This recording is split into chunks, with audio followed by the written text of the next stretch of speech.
A história da humanidade é uma saga de proporções épicas, uma jornada que começou em um único continente e se espalhou por todo o mundo.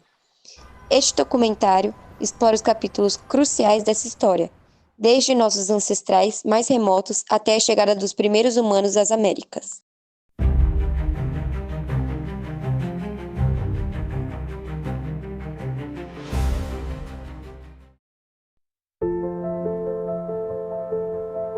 Por muito tempo, a evolução humana foi vista como uma linha reta, mas a realidade é mais intricada, uma tapeçaria de espécies coexistindo e competindo. Ardipithecus, um dos nossos ancestrais mais antigos, que já demonstrava bipedalismo há mais de 4 milhões de anos. Eles tinham polegares opositores nos pés, que serviu como uma adaptação para a vida arborítrica. Eles foram comprovados quando estudaram os nervos de seu cérebro. Eles também tinham uma estrutura óssea diferente dos chimpanzés, já que apresentavam um aumento do cérebro. Australopithecus. Já é quase certeza que descendemos de algum gênero dessa espécie, já que eles têm uma postura parecida com a nossa, coluna em S e quadril curto, além de estatura inferior, com os machos sendo maiores que as fêmeas. Um dos fatos muito importantes sobre essa espécie é o encurtamento do quadril.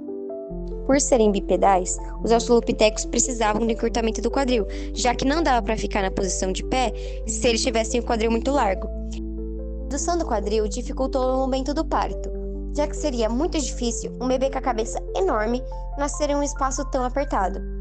Foi aí que os bebês começaram a nascer prematuros, além de adquirirem a neotemia.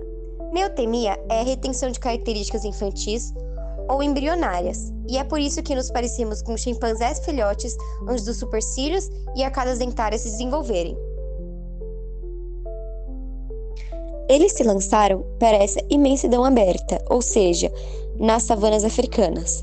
Também foram conhecidos por serem uma das primeiras espécies a produzir ferramentas de pedra.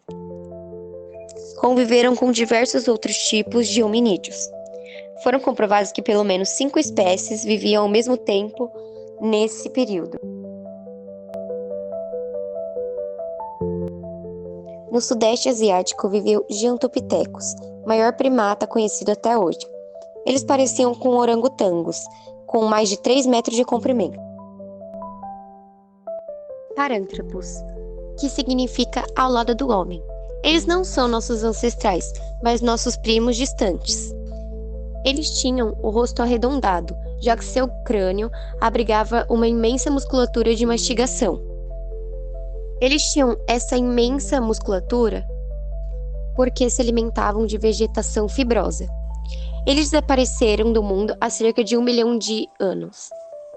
Porém, não temos dados ainda para comprovar por que isso aconteceu. Homo habilis, que significa humano habilidoso. Ele tinha em torno de 1,30 m. Era um construtor de ferramentas frequente e de forma sistematizada. É possível que em um tempo tenha sido a espécie mais inteligente e com a comunicação mais sofisticada.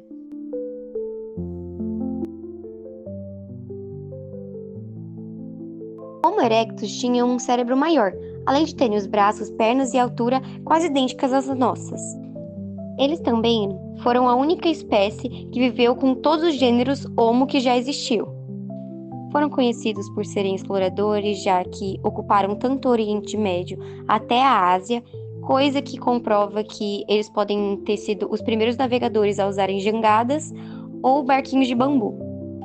Além de tudo isso, há uma hipótese que eles manipulavam o fogo, já que não tinham mandíbula o suficiente para conseguirem rasgar a carne cruas e etc. Além de produzirem ferramentas e roupas para aguentarem os frios e conseguirem caçar melhor. O Homo floresiensis, ou conhecido como o Hobbit. Os Homo floresiensis sofreram por nanismo insular, que é quando algo encolhe por ficar isolado em uma ilha. Eles acabaram encolhendo, já que tinham os recursos limitados nesse ambiente. Homo heidelbergensis, uma população africana de erectus. Eles deram origem a uma nova linhagem de humanos. Foram os primeiros a terem cérebros de tamanhos modernos. Por conta da cultura coletiva, eles foram grandes inovadores, tanto que foram acostumados a lançar coisas longes, assim caçando seres muito maiores do que nós. Eles usavam lanças de madeira com pontas de pedra para conseguirem fazer isso. Homo neanderthalensis. Eles surgiram há cerca de 350 mil anos atrás e se adaptaram a ambientes frios e desafiadores.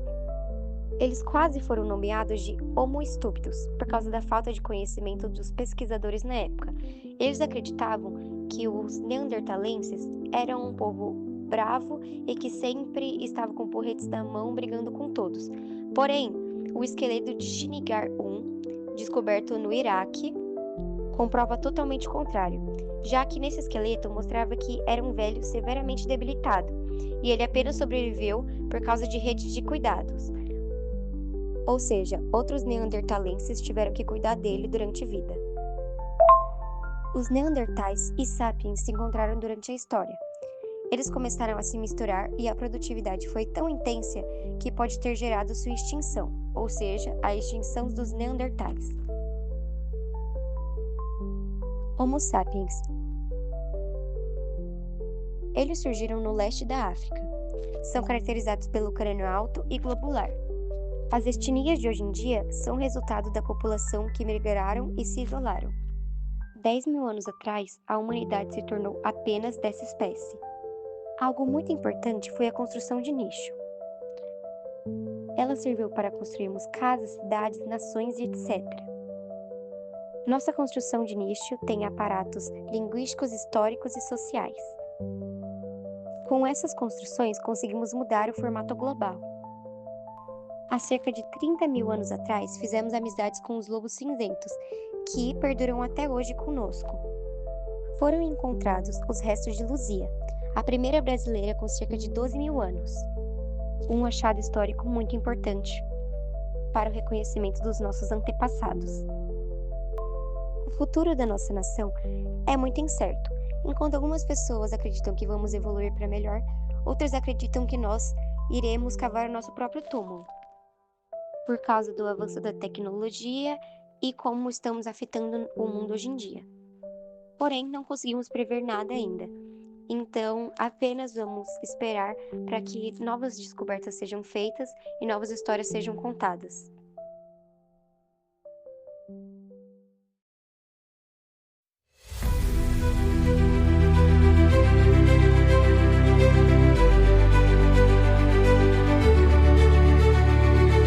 Agora que relembramos um pouco sobre o nosso passado e descobrimos quem foram os primeiros povos a pisar na Terra, precisamos saber como e quando nossos ancestrais, armados apenas com a mais rudimentar tecnologia da Idade da Pedra, romperam as formidáveis barreiras naturais para povoar as Américas. Nossas pistas iniciais vêm do DNA. A ciência moderna nos revela que cada nativo americano, do norte gélido ao sul extremo, carrega em suas células um fragmento de um passado comum, uma das 5 linhagens genéticas rastreáveis até o coração da Sibéria. Este fio invisível do tempo nos diz que a jornada começou há impressionantes 15 mil a 18 mil anos, um testemunho da incansável busca humana por novos horizontes.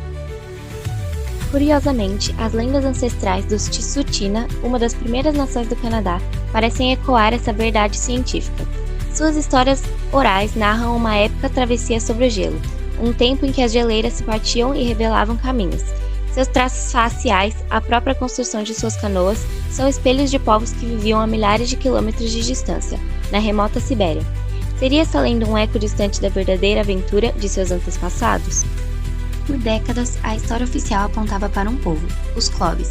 Suas distintivas pontas de lança de pedra, datadas de cerca de 13 mil anos atrás, eram consideradas a primeira evidência indiscutível da presença humana nas Américas. Eram caçadores formidáveis, suas armas afiadas o suficiente para derrubar os gigantes da Era do Gelo, como os imponentes mamutes. A coincidência da extinção da megafauna com a chegada dos Clovis sugeria um papel decisivo desses primeiros humanos.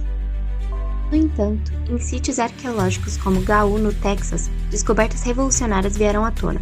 Artefatos de pedra foram desenterrados de camadas mais profundas, revelando uma ocupação humana de surpreendentes 14 mil anos atrás, 1000 anos antes dos próprios Clovis. Isso lançou uma questão crucial. Se a humanidade já estava aqui tão cedo, como eles cruzaram as barreiras de gelo que, na época, ainda selavam o continente norte? O corredor de gelo simplesmente não existia. A resposta para esse enigma pode não estar na Terra, mas sim nas águas que cercam o continente. O sítio de Monte Verde, no Chile, é um testemunho dessa possibilidade. Lá, arqueólogos descobriram um assentamento humano com mais de 14.500 anos, bem ao sul do que se acreditava ser o ponto de entrada terrestre. Como essas pessoas chegaram ao extremo sul das Américas se o interior do continente ainda estava sob domínio do gelo? A resposta está nas condições da Era do Gelo. Com vastas quantidades de água aprisionadas nas calotas polares, o nível do mar despencou, revelando extensões de terras que hoje estão no fundo do oceano. A costa do Pacífico, então, não era a mesma que conhecemos, poderia ter existido uma rota costeira. A análise de pólen ancestral e a presença de ursos pardos há mais de 17 mil anos na costa canadense sugerem um ambiente costeiro que, mesmo à sombra do gelo, era rico o suficiente para sustentar a vida. E há uma espécie de estrada natural que se estende por milhares de quilômetros ao longo do Pacífico, as densas florestas de kelp. Essas gigantescas algas formam ecossistemas marinhos exuberantes, repletos de peixes, crustáceos e mamíferos marinhos. Essa estrada teria fornecido um corredor contínuo, alimento e abrigo, permitindo que grupos de navegadores se movessem habilmente pela costa. A prova mais consistente do poder das águas vem da ilha Santa Rosa, na Califórnia. O esqueleto do homem de Arlington, datado de 13 mil anos, foi encontrado a 10 quilômetros do continente. A única forma dele ter chegado ali, por barco. Essa é a evidência irrefutável de que nossos ancestrais eram hábeis navegadores, explorando os recursos do oceano. Além disso, um tipo raro de material genético, encontrado na Alasca, se conecta a grupos indígenas ao longo de toda a vasta costa do Pacífico, do México e da Terra do Fogo. É um mapa genético, um testemunho de que uma migração costeira que moldou a diversidade dos povos americanos. A história da chegada humana às Américas é uma prova da habitabilidade da nossa espécie, e ela mostra que, onde quer que estejamos no mundo, somos todos parte da mesma incrível família humana.